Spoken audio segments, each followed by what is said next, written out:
오늘 본문 앞서 엘리바스가 굉장히 잔인하리 많지 이제 욥에게 이야기하죠. 너가 이것을 회개해야 된다, 돌이켜야 된다. 그런데 그에 대한 반응 또 답변이 오늘 욥의 고백인데요. 그런데 욥은 엘리바스의 말에 일일이 반박하기보다는 하나님께 판결받기 원하는 그 마음을 고백합니다. 믿음과 신앙을 따라 살아갈 때 내 안에 하나님 주시는 확신과 그 신념의 마음들이 크죠. 특별히 하나님은 아신다 이런 마음이 우리 안에 있을 때가 있습니다.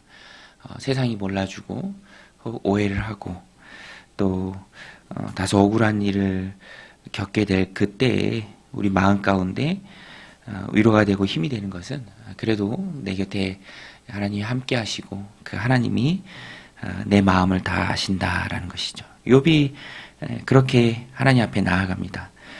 그래서 하나님이 보시고 또 하나님이 갚아주시고 내가 하나님 앞에서 해결받을 것이다 라는 그 마음을 고백하는 것입니다.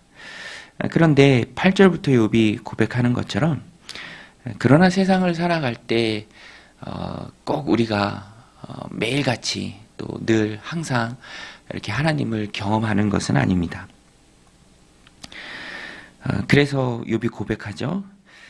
내가 하나님 앞에 나아가고 또 하나님 앞에서 옳다 인정을 받고 싶은 마음이 많이 있는데 참 하나님이 보이지 않는구나. 하나님을 만날 수가 없구나. 8절에 보면 그런데 내가 앞으로 가도 그가 아니 계시고 뒤로 가도 보이지 아니하시며 그가 왼쪽에서 일하시나 내가 만날 수 없고 그가 오른쪽으로 돌이키시나 배울 수 없구나. 하나님과 함께 하시면 충분히 느낍니다. 욥의 고백처럼 왼쪽에서 일하시는 하나님을 내가 느껴요. 압니다. 그런데 하나님을 경험하지 못하는 하나님을 만나지 못한다라는 그런 안타까운 마음이 늘 욥 가운데 있다라는 것입니다. 왼쪽에서 일어나 내가 만날 수 없고 오른쪽으로 돌이키시나 배울 수 없구나. 분명한 하나님의 함께하심의 믿음이 내 안에 있을 그때에도 현실적으로 인생을 살아가면서 그 하나님을 배울 수 없는 일들이 욥에게 있었고 그것은 마찬가지로 우리들 인생에도 그런 일들이 있다라는 것입니다. 고통의 때 참 외롭죠. 혼자 남은 것 같은 그런 어려움이 마음 가운데 있고 또 두려움이 엄습할 때가 있다라는 것입니다. 분명히 내 인생이 하나님 안에 있는데 그것이 말씀이고 분명한데 그것은 의심할 여지조차 없는데 여전히 내 삶 가운데는 고난이 있고 어려움이 있고 그래서 하나님을 만나지 못하는 것 같은 그런 느낌에 홀로 남겨져 있을 때가 있다라는 것입니다. 그때 믿음과 신앙을 가진 우리는 어떻게 해야 할까요? 어떻게 그 어려운 시기를 극복할 수 있습니까? 경험적으로 하나님이 함께 하심을 내가 충분히 누리지 못하고 분명히 하나님은 일하시는 것 같은데 내가 그 하나님을 만나 뵐 수 없을 것 같은 그런 상황 가운데 우리가 꼭 붙들어야 될 믿음은 무엇입니까? 욥이 그것을 우리에게 잘 알려주는데요. 10절에 보면 욥기 23장 10절 굉장히 우리에게 도전이 되고 또 위로와 또 힘이 되는 말씀이죠. 욥은 이것 하나 붙들면서 그 고난의 시간들을 이겨냈습니다. 10절에 보면 그러나 내가 가는 길을 그가 아시나니 그가 나를 단련하신 후에는 내가 순금같이 되어 나오리라. 예전 성경에는 정금이라고 되어 있죠. 불순물이 없는 금입니다. 순금이죠. 고난을 태우는 것은 뜨거운 열이죠. 단련을 통해서 불순물이 제거됩니다. 그래서 욥이 붙든 믿음은 내가 비록 경험적으로 하나님을 만나지 못하는 그런 상황 가운데 있지만 이 역시 하나님이 붙들고 계신 순간이다. 특별히 나를 단련하시는 시간이다. 단련하신 후에는 지금의 이 단련의 기간이 끝난 후에는 내가 순금이 될 것이다. 이것을 욥은 붙들었습니다. 오늘 우리도 시시때때로 나를 찾아오는 고난의 시간들이 있는데요. 그것을 바라보는 믿음과 신앙의 바른 관점은 하나님이 단련하신다. 하나님의 단련이다라는 것입니다. 그리고 그 단련이 끝난 후에는 내가 순금 같아질 것이다. 우리가 뭐 다이어트를 하고 운동을 하고 그럴 때에도 뭐 지방을 태운다 이런 표현을 하잖아요. 힘들죠. 그러나 그 시간이 내가 건강해지는 시간입니다. 태우는 시간이죠. 과정입니다. 건강해지는 과정. 그래서 욥하고 비교할 수 없는 그런 것이죠. 고난이 있다 할지라도. 그러나 욥과 같은 마음으로 우리가 그 시간들을 이겨내야 합니다. 하나님은 내가 가는 길을 아시고요. 나에게 꼭 필요한 시간임을 아십니다. 그래서 하나님이 하나님의 플랜대로, 하나님의 계획대로 우리를 단련하십니다. 힘든 건 부정할 수 없는 사실이에요. 제가 전에 그 목회자 컨퍼런스 갔을 때 어떤 목사님 고백하시더라고요. 누가 봐도 안정되고, 누가 봐도 이제는 좀 안착한 것 같은 그런 상황이지만 늘 고백하시는 게 한 달이 마음 편할 일이 없다.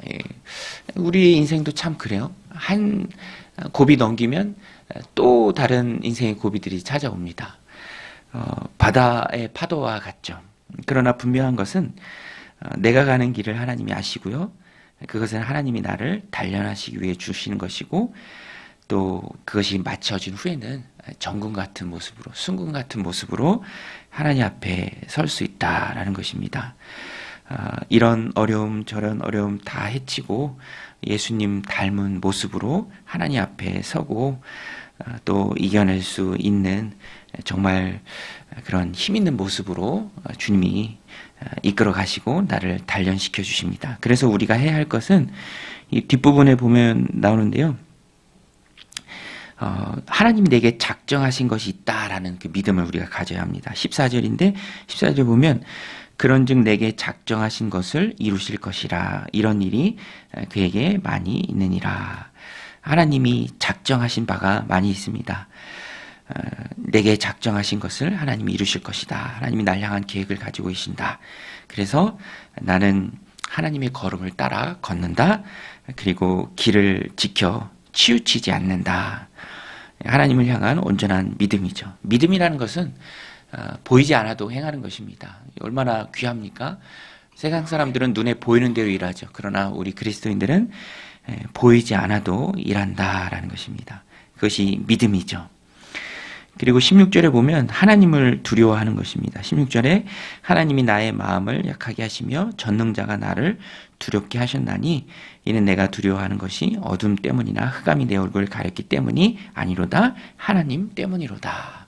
우리의 유일한 두려움의 대상은 하나님이십니다. 오늘도 하나님 주신 인생을 내가 살아갈 때 다 보이지 않습니다. 다 깨닫는 것이 아닙니다. 그러나 우리는 믿음으로 하나님 앞에 서야 합니다. 내게 가진 작정이 계시다는 것, 계획이 계시다는 것, 그리고 그런 단련을 통해서 내가 하나님이 내 길을 아심에 단련하신 후에는 하나님 앞에 순금이 된다. 오직 두려워할 분은 하나님 한 분이시다. 오늘도 하나님 주신 삶을 살아갈 때 이 믿음으로 때때로 찾아오는 그런 모든 고난의 시간들을 이겨내는 믿음으로 승리하는 저와 여러분들이 다 되시기를 주님의 이름으로 간절히 축원드립니다. 우리 같이 말씀 붙들고 기도하며 나아가겠습니다.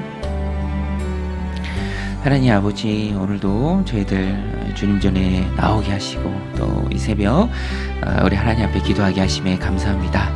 하나님, 주님이 나를 단련하시는 줄로 믿습니다. 나를 향한 선하신 의도와 또 계획과 작정을 가지고 계신 줄로 믿습니다. 하나님, 그것들을 하나님 내 안에 주실 때, 우리 삶 가운데 허락하실 때 하나님 이겨낼 수 있는, 견뎌낼 수 있는 그런 믿음을 허락하여 주시옵소서. 모든 것이 나를 단련하는 시간인 줄로 믿고 정금처럼 우리 하나님 앞에 나오게 될 것을 믿고 그 시간들을 이겨내고 좌우로 치우치지 않게 하시고 하나님 주님과 함께 행하며 그 길을 따라 걷는 우리가 되게 하여 주옵소서. 두려움 가운데 있을지라도 그것이 세상을 향한 두려움이 아니라 우리 하나님을 향한 두려움이 되게